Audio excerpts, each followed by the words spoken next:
안녕하십니까. 이상심리학 기말고사 과제 중 지속성 우울장애에 관해 소개를 하게 된 이지우입니다. 지속성 우울장애란 만성적으로 이어지는 우울증입니다. 처음에는 신경증적 우울증이라는 이름으로 처음 등장하였어요.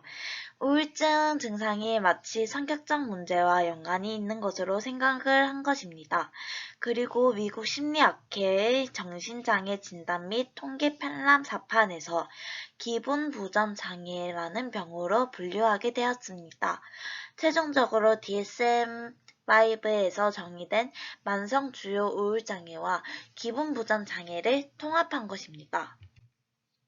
지속성 우울장애의 DMS-5 진단 기준. 이 장애는 DMS-5에서 정의된 만성 주요 우울장애와 기분 부전 장애를 통합한 것입니다. A. 적어도 2년 동안 하루에 대부분 우울한 기분이 있고 우울한 기분이 없는 날보다 있는 날이 더 많으며 이는 주관적으로 보고하거나 객관적으로 관찰된다. 주의점. 아동 청소년에서는 기분이 가민한 상태로 나타나기도 하며 기간은 적어도 1년이 되어야 한다. B. 우울한 기간 동안 다음 두 가지 또는 그 이상의 증상이 나타난다. 1. 식욕부진 또는 가식. 2. 불면 또는 가다수면. 3. 기력의 저하 또는 피로감. 4. 자존감 저하. 5. 집중력 감소 또는 우유부단. 6. 절망감. C. 장애가 있는 2년 동안, 아동 청소년은 1년. 연속적으로 2개월 이상 진단기준 A, B의 증상이 존재하지 않았던 경우가 없다. D. 주요 우울장애의 진단기준을 만족하는 증상이 2년간 지속적으로 나타날 수 있다.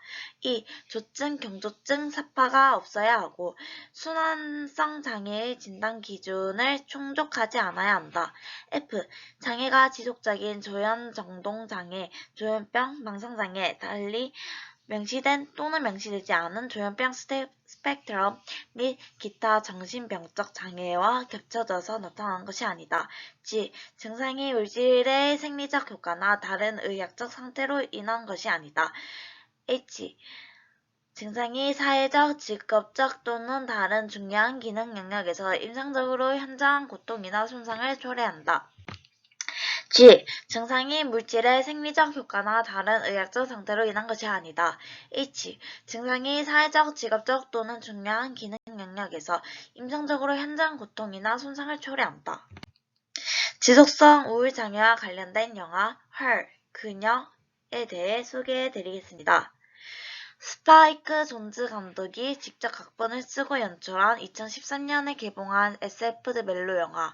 과학기술의 발달과 함께 개인화된 미래의 로스앤젤레스에서 인격형 인공지능 체계와 사랑에 빠진 남자의 이야기를 그렸습니다.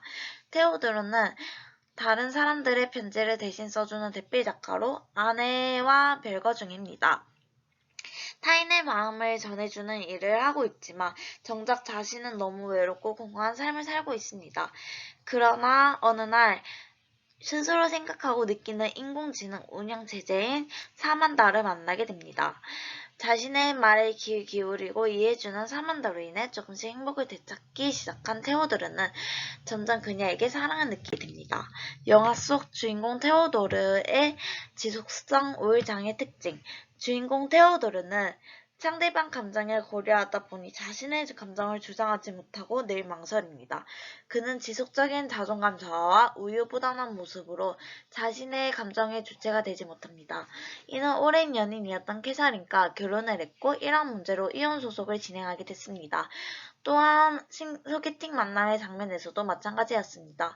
공감 능력이 뛰어나고 배려하기 때문에 금방 상대방과 소통하며 상호작용하지만 정작 테오도르는 감정에 직면한 것이 아니었고 그렇게 느끼지도 않았습니다.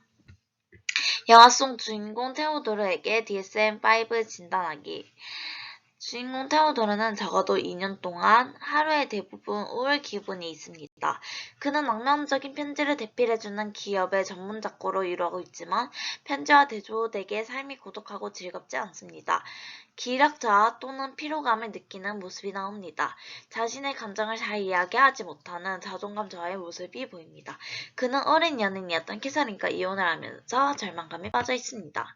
이상입니다.